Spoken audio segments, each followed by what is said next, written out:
Hello again. See if I can play a little Shenandoah on this amazing Cocobolo Soprano. I'm going to see if I can play it with my thumb. I'm not practiced at this, and so this might not go very smoothly. But we'll see how it goes. I really like playing it with the thumb, especially on this Cocobolo.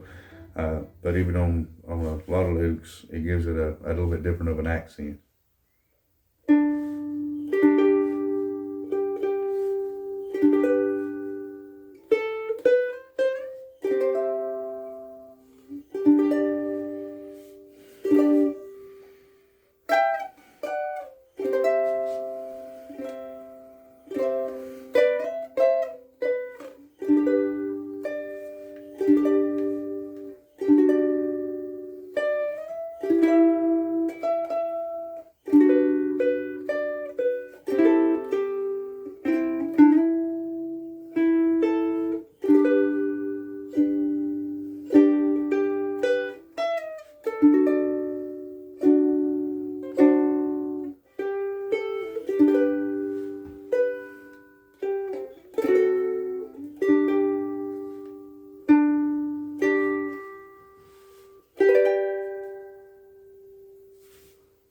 Not quite as smooth as playing it with my fingers, but actually a little bit better than I figured I would do.